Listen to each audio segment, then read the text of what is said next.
ঘটনার প্রতিবাদে পথে নেমেছিলেন টলিউডের বহু তারকা, কিন্তু খেয়াল করে দেখেছেন লীনা গঙ্গোপাধ্যায়ের প্রযোজনা সংস্থা সিরিয়াল চিরসখার কেউ ছিল কি?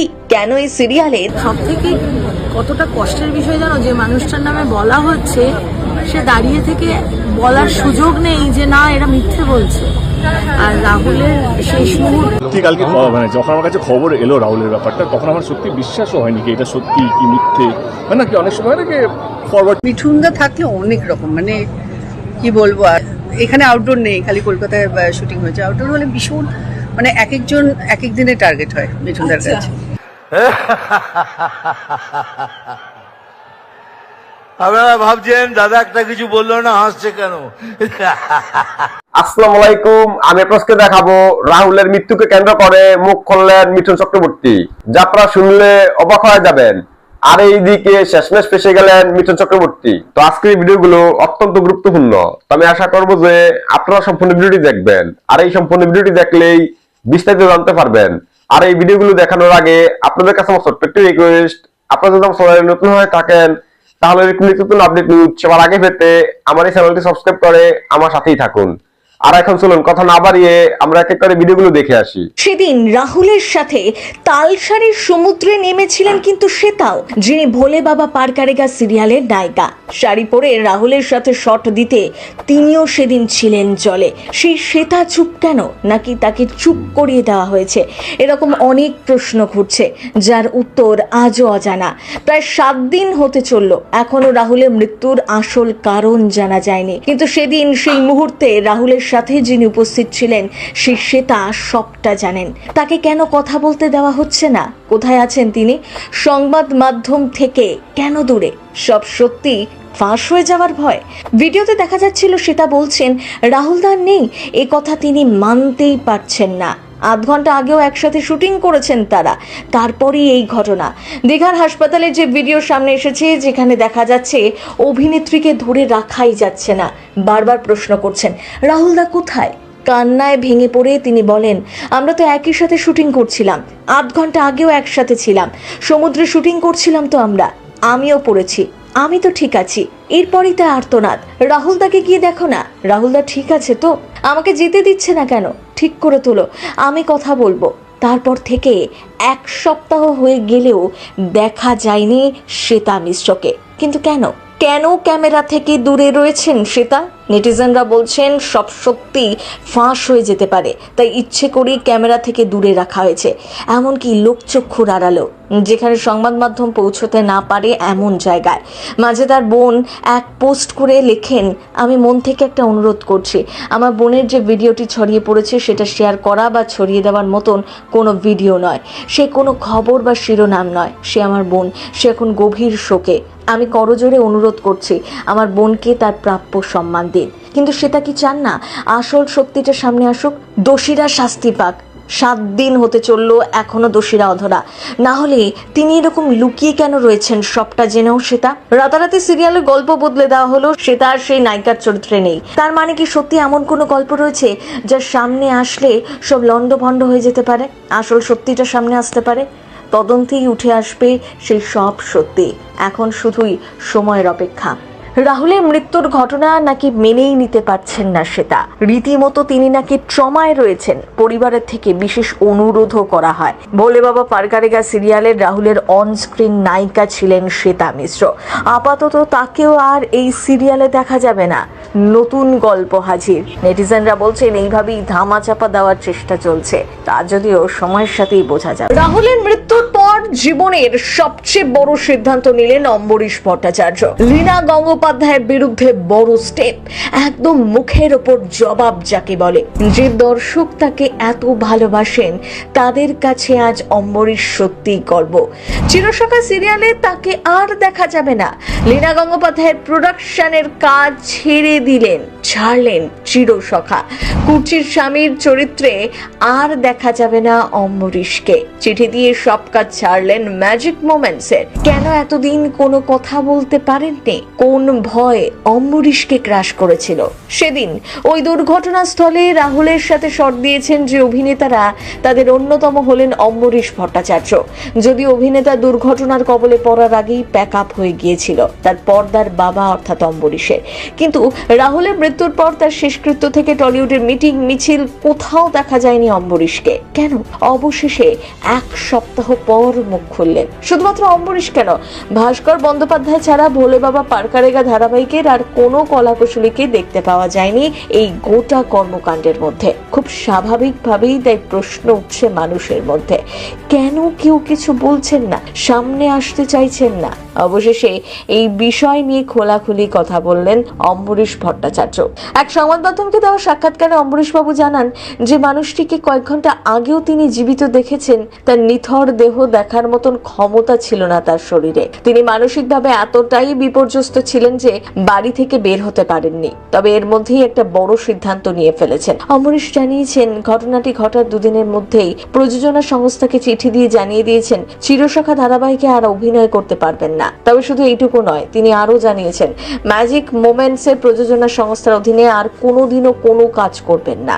যদিও এটা সকলের সামনে তিনি সেই মুহূর্তে বলতে চাননি। এমনটাই বললেন অম্বরীশ। তিনি এই মুহূর্তে চাইছেন প্রত্যেক কলা কুশলী যাতে যথাযথ সুরক্ষা পান কাজ করতে গিয়ে। তবে প্রযোজনা সংস্থার অসংবেদনশীলতা দেখে ভীষণ অবাক হয়েছেন। একজন অভিনেতা মৃত্যুর এক সপ্তাহ হতে না হতেই কিভাবে ধারাবাহিকের পরবর্তী সিজন শুরু হয়ে যায় সে নিয়েও তার চমকের শেষ নেই। আগামী মঙ্গলবার থেকেই অনির্দিষ্টকালের জন্য কর্মবিরতিতে যাচ্ছে টলিপাড়া। এই নিয়ে অম্বরীশ ভট্টাচার্য বলেন, অবশ্যই এই নিয়ে এসওপি তৈরি করা উচিত। এটা হোক। আমার সাথে বোমবাদার দীর্ঘক্ষণ কথা হয়েছে রবিবার। আমি কি পদক্ষেপ নিয়েছি জানিয়েছি। আর এই এসওপি তৈরি হোক, শুধু অভিনেতা নয় টেকনিশিয়ানদের জন্যও এই নিরাপত্তা ব্যবস্থার নিয়ম হোক। সেটা সব পক্ষ একজোট হয়ে কর্মবিরতির মধ্য দিয়ে একটা সমাধান করে ফেললে সকলের জন্য ভালো হবে। সত্যি কোনো নিরাপত্তা ব্যবস্থা নেই আমাদের ইন্ডাস্ট্রিতে। আজ রাহুল তার প্রাণ দিয়ে আমাদের জন্য এই কাজটা করে গেল। একটা মৃত্যু যেন তার জীবন তোলপাড় করে দিয়েছে। সহ অভিনেতার মৃত্যুতে কার্যত ভেঙে পড়েছেন অম্বরীশ। রাহুলের মৃত্যুর প্রতিবাদে পথে নেমেছিলেন টলিউডের বহু তারকা, কিন্তু খেয়াল করে দেখেছেন লীনা গঙ্গোপাধ্যায়ের প্রযোজনা সংস্থা সিরিয়াল চিরসখার কেউ ছিল কি? কেন এই সিরিয়ালের কেউ প্রতিবাদ করছেন না? ম্যাজিক মোমেন্টের বিরুদ্ধে গর্জে উঠছেন টলিউডের তারকারা, সেখানে গুটি কয়েকজন একদম চুপ। এবার চিরসখা সিরিয়ালের এক চরিত্র কমলিনীর অনস্ক্রিন ছেলে অর্থাৎ ভিভান কি বললেন জানেন? লীনা গঙ্গোপাধ্যায়ের সাথে কাজ করার জন্য নাকি সকলেই উদ্গ্রীব হয়ে থাকে। সত্যি কি তাই? ম্যাজিক মোমেন্টের পক্ষে কি বললেন ভিভান? ফেসবুক পোস্টে ভিভান লিখেছেন, রাহুল দা আমাদের ছেড়ে চলে গিয়েছে। রাহুল দার সাথে আলাপ 12 বছরের, কিন্তু বন্ধুত্ব লাস্ট 1 মাস। অনেক আড্ডা মেরেছি, সেই স্মৃতিগুলো এখনো তাজা। তার মৃত্যু নিয়ে নানা লোক নানা কথা বলছে, তদন্তও চলছে, পুলিশ তার কাজ করবে, সম্পূর্ণ ভরসা আছে। কিন্তু বেশ কিছু জিনিস কয়েকদিন ধরেই চোখে পড়ছে লীলা গাঙ্গুলি এবং ম্যাজিক মোমেন্টস প্রোডাকশনস হাউসের ব্যাপারে। সেই ব্যাপারে কয়েকটা কথা বলতে চাই। এমনটা নয় যে আমি এই প্রোডাকশনে অনেক দিন ধরে কাজ করি। চিরসখা আমার প্রথম এদের সাথে কাজ, হয়তো আগামীতেও অন্য কোথাও কাজ করব, কিন্তু ম্যাজিক মোমেন্টে কাজ করে আমার অভিজ্ঞতা, আর্টিস্টদের যা সম্মান এরা দেয় অন্য কোনো হাউস দেয় না। কমফোর্ট জোন আছে বলে সাবিত্রী চট্টোপাধ্যায়, মাধবী মুখার্জির মতন আর্টিস্টরা শুধু ম্যাজিক মোমেন্টসে কাজ করে। লীনা গাঙ্গুলির সাথে কাজ করার জন্য সকলেই উদ্গ্রীব থাকে। এই কথাগুলো দেখে নেটিজেনরা বলছেন নানান মন্তব্য। কেউ বলছেন এই প্রথম ম্যাজিক মোমেন্টের পক্ষে কাউকে কথা বলতে দেখা গেল। আবার কেউ বলছেন এই কারণেই রাহুলের মৃত্যুর প্রতিবাদে যে মিছিল হয়েছিল সেখানে চিরসখা সিরিয়ালের কেউ ছিল না। আর কি বললেন ভিভান? তিনি বলেন, এই কথাগুলো না বললে নিজেকে কেমন দোষী দোষী লাগছিল। এখন আমরা সকলেই জানি ইন্ডাস্ট্রিতে কর্মবিরতি হবে আমাদেরই স্বার্থে, সেফটি সিকিউরিটি পারপাসে। এটা খুব ভালো একটা উদ্যোগ, আগে নেওয়া উচিত ছিল। আশা করি ভবিষ্যতে এরকম অ্যাক্সিডেন্ট আর হবে না। আমরা প্রত্যেকে রাহুলদার পরিবারের প্রতি সংবেদনশীল এবং সমব্যথী। ইতিমধ্যে প্রিয়াঙ্কা এই প্রযোজনা সংস্থা 5 জনের বিরুদ্ধে এফআইআর দায়ের করেছেন। সাথে ছিলেন প্রসেনজিৎ চট্টোপাধ্যায় থেকে ঋতুপর্ণা সেনগুপ্ত, আরো অনেক তারকা। কলকাতায় প্রথমে রিজেন্ট পার্ক থানায় এফআইআর দায়ের করেন, তারপর সোজা চলে যান তালসারীতে। তালসারী থানাতেও এফআইআর দায়ের করা হয়েছে। ম্যাজিক মোমেন্টসের কর্ণধার শৈবাল এবং লীনা সহ আরো 3 জনের বিরুদ্ধে দায়ের করা হয় এফআইআর। এখনো তদন্তের গতি প্রকৃতির সম্পর্কে কিছুই জানা যায়নি। তবে ইতিমধ্যে আর্টিস্ট ফোরাম কর্মবিরতির ডাকও দিয়েছে, কিন্তু অনেকেরই দাবি এই প্রযোজনা সংস্থাকেই ব্যান করে দেওয়া উচিত। ম্যাজিক মোমেন্টে কেউ কাজ করবে না, এমনটাই দাবি অনেকের। কর্মবিরতি এবার কতদিন চলে সেটাই দেখার। সত্যিই কি সুরাহা হবে? একদিকে যেমন প্রায় প্রত্যেকেই লীনা গঙ্গোপাধ্যায় প্রযোজনা সংস্থার দায়িত্ব জ্ঞানহীনতা নিয়ে প্রশ্ন তুলেছেন, সেখানে রাহুলের মৃত্যুর 1 সপ্তাহ অতিক্রম হতেই অন্যরকম একটি পোস্ট ভিভান ঘোষের, জানিয়ে এখন সরগরম নিটপাড়া। এই জলঘোলা এবার কোন দিকে এগোয় সেটাই দেখার। ঠিক কালকে মানে যখন আমার কাছে খবর এলো রাহুলের ব্যাপারটা, তখন আমার সত্যি বিশ্বাসও হয়নি কি এটা সত্যি কি মিথ্যে। মানে কি অনেক সময় নাকি ফরওয়ার্ড চলে আসে, এরকম একটা ফরওয়ার্ড এলো মনে হলো আমার, কিন্তু যখন আমরা জানতে পারলাম কি না, সত্যি খুব দুঃখজনক, খুব তাড়াতাড়ি চলে গেছে আর কি। মানে রাহুল আমার এখনও মনে আছে যখন রাজ ওর সঙ্গে প্রথম ছবি করলো, সেখানে আমি একটা আইটেম সং করেছিলাম প্যান্টের তালি, এবং আমার এখনও মনে আছে আমি রাজ আমরা ওর গানে বাতাসে গুনগুন হাতে মানে সাউথে যাওয়ার কথা ছিল গানের শুটিংয়ের জন্য, আমি রাজ ওকে নিয়ে রাহুলকে নিয়ে আমরা শপিং করতে গিয়েছিলাম ওর প্রথম ছবিতে, কারণ সাউথ সিটি মল সবে খুলেছিল। মলে গিয়ে তারপরে আমরা নিউ মার্কেট গিয়ে ওর জন্য শপিং করছিলাম। আমার মনে হয় রাজের এখন মনে থাকার কথা এটা। এবং আমারও পরাঞ্জয় জলিয়ারে গেস্ট অ্যাপিয়ারেন্স করেছিল, আমরা মালয়েশিয়ায় শ্যুট করেছিলাম, মালয়েশিয়ায় এসে শ্যুট করেছিল। এবং ওর সঙ্গে আমার এইটা বলবো না কি আমার খুব ভালো বন্ধুত্ব ছিল, কিন্তু অ্যাজ অ্যান অ্যাক্টর আমি ওকে ডেফিনেটলি শ্রদ্ধা করি। আমার মনে হয় one of the best actor টলিউডের মধ্যে ছিল। এটা আমার মনে হয় কি বাংলার দর্শক, বাংলার ইন্ডাস্ট্রির অনেক বড় ক্ষতি হলো, কি খুব তাড়াতাড়ি চলে গেল। আমি এটুকু বলবো কি উনি যেই রাস্তায় হাঁটতেন এবং উনি যখন শান্তি পায় এবং ঈশ্বর ওনার আত্মাকে শান্তি দিক। আইন একটা এমনই জিনিস, তার নানান দিকে অনেকগুলো বাধা আছে, মানুষের সঙ্গে বসা।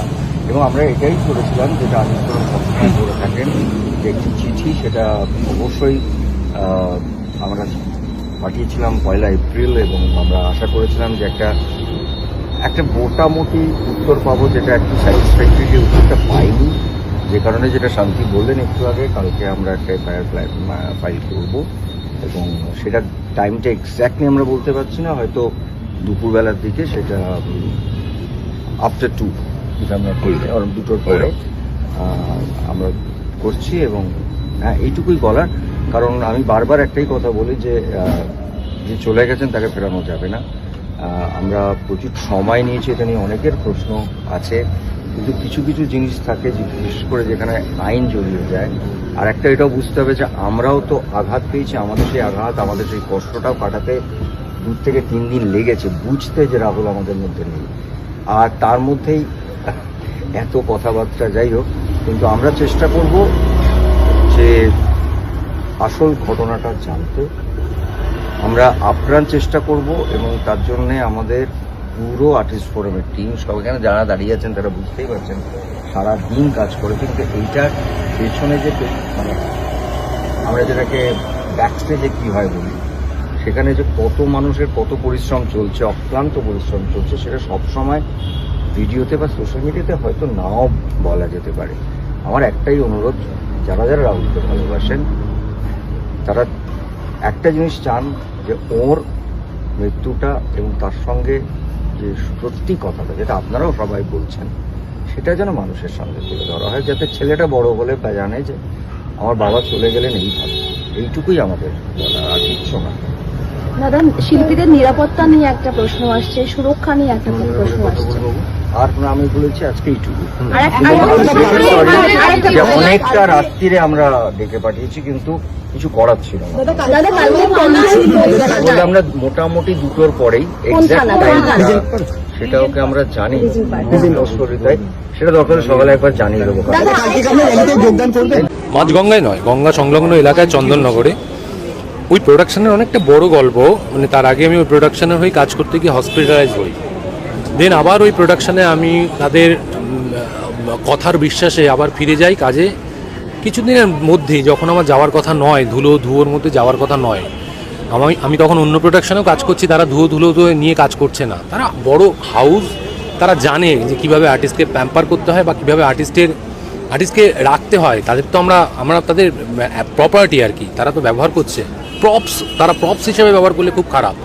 ওই হাউস তখন 15-16 একটা ডেট বার করে ইমফার মধ্যস্থতায়।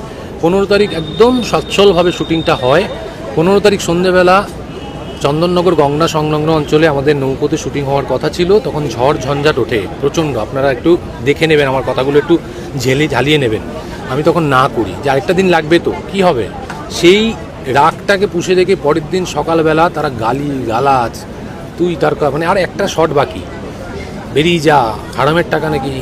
আমি সঙ্গে সঙ্গে 16 তারিখ মেল করি, যেটা বলা হলো আমি আর্টিস্ট ফোরামে মেল করি। আজকে 4 তারিখও সেই মেলের উত্তর আসেনি, কোনো রকম একটু শব্দ নেই। আমাকে শান্তিলাল বাবু সেক্রেটারি, শান্তিলাল মুখোপাধ্যায়ের সঙ্গে আমার ব্যক্তিগত কোনো ক্ষোভ নেই, তিনি আমার সিনিয়র আর্টিস্ট, তার থেকে আমরা শিখবো। আমার ওই চেয়ারটার প্রতি ক্ষোভ আছে। সেই চেয়ার থেকে কোনো রকমের কোনো এলো না, রিপ্লাই এলো না, সেই চেয়ার আমাকে জানালো না। আমি ফোন করেছি, তাতে বলা হলো প্রোডাকশন হাউস বসতে চাইছে না, দেখছি। আমার এখানেই প্রশ্ন, আজকে রাহুলদার সাথে যে ঘটনা ঘটেছে, যে প্রোডাকশন হাউসের বিরুদ্ধে আপনারা এফআইআর করতে গেলেন, ছোট্ট একটা হাউস যে প্রথম কাজ করছে সেই আপনার কথা শোনেনি, তাহলে এত বড় একটা শক্তিশালী হাউস আপনার কথা থোড়ি শুনবে? প্রোডাকশন হাউসগুলোর এত এরকম দৌর্দণ্ড গুলো নয়, আমি তো কাজ করছি এসবিএফ এ ক্রিয়েটিভ, তারা প্রথম কাজ করে যারা, তাদের এরকম হয়। আর এরা যেটা হয়েছে ম্যাজিক মুভমেন্টের, সেটা নিশ্চয়ই তদন্ত সাপেক্ষ। কেন ছিল না এই প্রশ্ন করার আগে দেখতে হবে কি দরকার ছিল। প্রথম যে সহশিল্পীরা বললেন, তারা ফোরামের এক্সিকিউটিভ কমিটি মেম্বার আছে, কেউ বললেন যে শুটিং অফ হয়ে গেছে, শেষ হয়ে গেছে, রাহুল হাওয়া খেতে থাকবে, পরের দিন আসবে, সেটা কতটা সত্যি এই দায়টা আপনাকে নিতে হবে। কেন মিথ্যে কথা বললেন আপনি? আর তুমি এখানে তোমার নিজের ছবিতে মালা দিয়েছো, এইটা এই ছবিতে মালা পড়ার পর এত লোক তটস্থ হলো, আর্টিস্ট ফ্রন্ট তটস্থ হলো, তাহলে হয়তো এই ছবিতে মালা পড়ার পরই হয়তো তারা দেখবে, অন্তত আমার কথাটা শুনবে। আমার কোনো বিন্দুমাত্র সংকোচ নেই যে এর পরে পলিটিক্স করে আমাকে সরিয়ে দেওয়া হবে, আমি মাথা পেতে নেব, কিন্তু বিনা যুদ্ধে নাই দেবো সূচাগ্র মেদিনী, আমি যুদ্ধ করে যাব। একটু আগে পাপিয়া অধিকারী তিনি বলে গেলেন যে এই ফেডারেশনকে ইমিডিয়েট ছড়িয়ে দেওয়া দরকার। আমি তো ফেডারেশন মেম্বার নই, আমি আমার ঘরকে বলবো, আমি অন্য ঘরে ঢিল মারতে যাব না। আমি আর্টিস্ট ফর্মকেই বলবো, আমার ঘর যখন নড়বড়ে, আমি অন্য ঘরে কি করে ঢিল মারবো? তো কিছু ছবি তোমরা দেখে নাও এখানটা। আমরা এই সমস্ত নায়ক নায়িকাগুলোর খুব ভালো করে চিনি, একটা সময় আমরা এনাদের ভিডিও দেখেই বড় হয়েছি, মানে মুভি দেখে বড় হয়েছি। এই একটা ছবি, তো এখানটা হচ্ছে সমস্ত জিনিসগুলো বা এতগুলো ও নায়ক নায়িকা একসঙ্গে জড়ো হয়েছে কেন? সঙ্গে প্রিয়াঙ্কা ম্যাডামও ছিল, শুধু নেই হচ্ছে রাহুল স্যার, আর যার বিরুদ্ধে এগুলো করা হচ্ছে। মানে কেন এই জিনিসগুলো আবার একসাথে কেন হয়েছে? মানে ওইখানে যেখানে রাহুল স্যারের যে তালসাইতে যেখানে মৃত্যু হয়েছিল, সেখানটা হাজার রকমের কন্ট্রোভার্সি তৈরি হচ্ছে। মানে ওখানে ওই স্পটে যারা ছিল, কারোর কথার সাথে কোনো জিনিসের মিল নেই। কেউ বলছে 1.5 ঘন্টা নাকি জলের তলায় ছিল, কেউ বলছে 1 ঘন্টা জলের তলায় ছিল, এমনকি পোস্টমর্টম করার পরে ওখানে বলছে নাকি 1 ঘন্টা ছিল, কিন্তু আবার এখানে বলছে 1.5 ঘন্টা ছিল। আবার একজন বলছে যে গাড়ির যে ড্রাইভার, তিনি বলছেন যে যখন উঠে এসেছিল, মানে যে হচ্ছে নৌকা চালাচ্ছিল, সে বলছে উঠে যখন এসেছিল, তাকে যখন তোলা হতো তখন নাকি তার শ্বাস চলছিল। আবার কেউ বলছে জলের তলা থাকাকালীন মারা গেছিল। সমস্ত জিনিসগুলো না মানে একটু উল্টো পাল্টা টাইপসের হয়ে যাচ্ছে। মানে এর মধ্যে কিছু সত্যি আছে। ও হ্যাঁ, সব থেকে বড় যে ব্যাপারটা, উনি ড্রিঙ্ক করা অবস্থায় ছিল, ফুল ড্রিঙ্ক করা অবস্থায় ছিল। প্রথম কথা হচ্ছে ড্রিঙ্ক করা অবস্থায় শুটগুলো কেন চলছিল, আর সেকেন্ড কথা হচ্ছে যে শুট যখন চলছিল তাকে এতটা জলে, যখন দেখতে পাচ্ছিল তিনি ড্রিঙ্ক করা ছিল, তাহলে এতটা জলে তাকে নিয়ে যাওয়া কেন হয়েছিল? আর সঙ্গে কে কে ছিল? মানে ওখানে ওই দিন যতগুলো লোক ছিল, কারোর কথার সাথে কারোর কথার কোনো মিল খাচ্ছে না, কোনো জিনিসের কোনো মিল নেই। সমস্ত জিনিস কি প্ল্যানিং করে করা হয়েছিল, না কি এর পিছনে অন্য কোনো রহস্য আছে? আমি বলবো যখন সমস্ত পাবলিকেরা, মানে এই সমস্ত যারা টিভি সিরিয়ালে যারা ছিল, তারা যখন সবাই একসঙ্গে হয়েছে, তা আমি বলবো যে সত্যিটা যাতে সামনে চলে আসে। কারণ আজকালকার দিনে সত্যি সামনে আসে না, সত্যি সামনে আসতেই চায় না। শালা যারা চুরি করে তারা হচ্ছে দিব্যি ফ্যার করে ঘুরে বেড়ায়, আর যারা অ্যাকচুয়ালি দোষারোপ করে না, তাদের জীবনটা নষ্ট হয়ে যায়, ঠিক যেভাবে রাহুল স্যারের হলো। তো আমি চাই, সত্যি মন থেকে চাই যে এই ব্যাপারটা যেন সবার সামনে আসে, অন্তত প্রিয়াঙ্কা ম্যাডামের জন্য আর তার বেবিটার জন্য। প্রথমে তোমরা ছবিটা দেখে নাও। আমার কথা শুনতে মানুষের দিতা লাগে, তাতে কোনো যায় আসে না আমার। তো এখন পুরো সোশ্যাল মিডিয়া জুড়ে কি চলছে, একদিকে চলছে রাহুল স্যারের ন্যায় বিচার। আমি প্রথমে বলেছিলাম যে রাহুল স্যারের মৃত্যুটা নর্মাল কোনো মৃত্যু ছিল না। তো যাই হোক, আমার কথা সত্যি হয়ে গেল, কারণ এইভাবে নর্মাল ভাবে এত ইজিলি কেউ তো এইভাবে মারা যেতে পারেন না। আর একদিকে চলছে এই শাড়ি উদ্বোধনটা কোথায় হচ্ছে আমি এক্স্যাক্টলি জানি না। একদিকে সব ছাত্রীদের দোকানের উদ্বোধন করতে ব্যস্ত, আরেকদিকে রাহুলের ন্যায় বিচার পাওয়ার জন্য সবাই রাস্তায় নেমেছে। প্রথমত যাদেরকে তোমরা ছাপড়ি বলছো তারা যাই হোক এই ছাপড়িগিরি করেছে বা যাই করেছে, এখানে আসতে বা এদের এই ছাপড়িগিরি করতে না অনেকটা কষ্ট পেতে হয়েছে, অনেকটা কষ্ট করে ওরা এখানে এসেছে। সো প্লিজ ছাপড়িগিরিটা বাদ দিলে, মানে এই কথাটা ওয়ার্ডটা না মানে ইউজ করলে আই থিঙ্ক বেশি ভালো হবে। আর পড়ে থাকলে হচ্ছে রাহুলদার ন্যায় বিচারের, তো আমি বলবো এর সাপোর্টে আমরা নিজেরাও আছি, কারণ আমিও নিজের থেকে ভেবেছিলাম যে ইয়ার এইভাবে এত ইজিলি ভাবে হয় না। আর আরো একটা কথা আমি এটা নেক্সট ভিডিওর মধ্যে দেখাচ্ছি। তো মানুষকে আমি এত পরিমাণে ঘৃণা কেন করি তার প্রমাণ আমি পরের ভিডিওতে দিয়ে দিচ্ছি। মানে মানুষ কতটা নিকৃষ্ট হতে পারে তার প্রমাণ সামনে, ওই যে কথা আছে না, সত্যি কখনো চাপা থাকে না, তার ব্যাপারটা অনেকটা এইরকমই। তো এখন রাহুল অরুণোদয় ব্যানার্জির সাথে অরণ্যা, যাকে চেনো, তো যারা দেখো তারা চেনে, কিছু মহিলা আছেন সবাই ওর ভিডিও দেখে না, একটা কন্ট্রোভার্সি চলছে। তো রাহুল একটা গাড়ি কিনেছে 6-7 মাস আগে, কিয়া কোম্পানি সাইরস, খুব ভালো গাড়ি, 5 স্টার মডেলের, যেটা ওর ভিডিওতেও দেখিয়েছে। তো গাড়িটাতে কিছু সমস্যা হয়েছিল, তো সেটা নিয়ে একটা ভিডিও করে, তখন অনন্যা ওকে ঠুকে একটা স্ট্যাটাস দেয় যে ফেসবুকটা কি ইয়ে করার জায়গা, মানে গাড়ি সার্ভিসিং সেন্টার। তো তার উদ্দেশ্যে রাহুল কি বলেছে তোমার লেখাটা একবার পড়ে নিতে পারো। রাহুল তোমার পুরো লেখাটা পড়া, রাহুলের যেই মানে মূল কথা সেটাই বলেছে, আমার খুব ভালো লেগেছে এই কথাটা, তাই জন্য আমি ভিডিওটা বানাচ্ছি। যে 50টার উপর সিনেমাতে রাহুল কাজ করেছেন, ওর মতো খাটে বসে বিরিয়ানি বানায়নি, একদম পারফেক্ট কথা বলেছে। আমি ভাবি নাই অনন্যা এরা মুখ খোলে কি করে, এত বড় একটা কাণ্ড ঘটালো কদিন আগে, এদের অন্তত 6 মাস চুপ থাকা উচিত, এরা কোন হিসেবে মুখ খোলে। তার চেয়ে বড় কথা, এত প্রাণী আছে না ওই যে খুব তাড়াতাড়ি রং বদলে ফেলে, গিরগিরি না কি একটা বলে, মানে তার থেকেও বেশি, মানে সায়কটা একদিকে ঠিক আছে কিন্তু এরা হচ্ছে তার থেকেও উপরে। কারণ এটা আমি দেখেছিলাম যখন ভাইরাল হলো তখন সায়কের সাথে চিল্লামিল্লি করেছিল হোটেলে গিয়ে, তারপরে যখন ওদের কাছে মিডিয়া গেছে তখন বলছে আমি সায়ককে চিনি না, সায়কের ব্যাপারে নেই কোনো আমার এই মন্তব্য নেই, এই মন্তব্য নেই, তখন মানে পুরো সায়ককে ডিনাই করে যাচ্ছে, মানে এদিকে একসাথেই বসে খাচ্ছে, মানে তখন বোঝা গেছিল যে বিপদের সময় কোনো বন্ধুই কাজে আসে না। যাই হোক, অর্ণা ম্যাডামের উদ্দেশ্যে একটা কথাই বলতে চাইবো যে ম্যাডাম শুনুন, আপনি হতে পারেন অনেক বড় ক্রিয়েটার, অনেক কিছু হতে পারেন, তাই রাহুল বাবুকে নিয়ে ঠুকে কথা বলার মতো এখনো জায়গায় আপনি পৌঁছননি। হয়তো কটা সিরিয়াল আপনি করতে পারেন, দেখুন সিরিয়ালে অনেক মেয়েরাই এখন চান্স পাচ্ছে, সিরিয়ালে চান্স পাওয়াটা বড় কথা না, কিন্তু উনি যে টাইপের সিনেমা করেছেন লাইফে, কথাটা ঠিকই তো বলে, ওনার যেই সম্মানটা, ওনার যে জায়গাটা, সেই জায়গাটা আপনি এই লাইফে যেতে পারবেন না, কারণ ওই ডেইলি ব্লগ ওই অব্দি আপনি ঠিক আছেন। তাই ফালতু ওনাকে নিয়ে সমালোচনা করাটা আপনারাও বন্ধ করুন। উনি যেটা উত্তর দিয়েছেন আপনাকে ঠিকই দিয়েছেন, একটা ফেসবুকে তো সবাই সবার সমস্যা নিয়ে আসে, রাহুল বাবু একটা চ্যানেল চালান, চ্যানেলটা বেশ ভালো কন্টেন্ট ওখানে দেয়, পডকাস্ট চ্যানেল আমি দেখেছি, মাঝে মাঝে দেখি। তো ব্যাপারটা হচ্ছে আপনারা আগে একটু ভালো কন্টেন্ট মান, ওই ফ্যামিলি ব্লগ ওই ন্যাকাপোনা সত্যি সহ্য হয় না সোশ্যাল মিডিয়ার মধ্যে। আমি কারোরই ফ্যান না আমি, কিন্তু হ্যাঁ আপনি একজন বড় অভিনেতাকে নিয়ে কথা বললে সেখানে তো আমার খারাপ লাগবেই। আর সোশ্যাল মিডিয়াতে তো মানুষ নিজের প্রবলেমটাই তুলে ধরে, বিশেষ করে যদি কোনো কারো কোনো যে কোনো কোম্পানির গাড়ি কিনে হোক বা কোনো সমস্যায় যদি কেউ পড়ে, সেটা সেই কোম্পানিকে ট্যাগ করে তো লোকে দেয়, সেটা ইয়েতেও দেয়, টুইটারেও দেয়, সেটা ফেসবুকেও দেয়। এই রাহুল তো একটা ভিডিও করছেন, আপনাদের যদি গাড়িতে এরকম কোনো সমস্যা হতো আপনারা তো একই কন্টেন্টের উপর 50টা ভিডিও বানিয়ে ছাড়তেন। মানে আপনারা নিজেরা আগে দেখুন, আর একটা অভিনেতাকে নিয়ে কথা বলার আগে নিজের দিকটা একবার দেখুন। তাই বলছি যে আপনারা যা কাণ্ড করেছেন অন্তত 6 মাস চুপ থাকুন, এসব নিয়ে বলে কোনো লাভ আছে এখন? আমি এখানে কারোরই সাপোর্টের কথা বলতে চাইছি না, কিন্তু ব্যাপারটা হচ্ছে কি দরকার একে ওকে ঠুকে কাদা ছিটিয়ে? আর একজনকে বলতে গেলে, একজনকে নিচু করতে গেলে তার জায়গায় তো আগে আসতে হবে। এখন রাহুল ব্যানার্জিকে নিয়ে যদি ঋত্বিক চক্রবর্তী কিছু বলে সেটা মানা যায়, তো দুজনেই সেম লেভেলে মোটামুটি। তো সেখানে আপনি এই জায়গা থেকে ওখানে বললে কি বলুন তো, আপনি হাসির পাত্র হবেন। তাই বললাম ভালো থাকবেন, এগুলো বলে নিজের হাসির খোরাক করবেন না। তো আমি আশা করছি আপনারা সম্পূর্ণ ভিডিওটি দেখেছেন। তো আপনাদের যদি বিষয়টি নিয়ে কোনো মতামত থাকে আমাকে অবশ্যই জানাবেন। তো দেখা হচ্ছে পরবর্তী ভিডিওতে, সে পর্যন্ত সবাই ভালো থাকবেন, সুস্থ থাকবেন, আল্লাহ হাফেজ।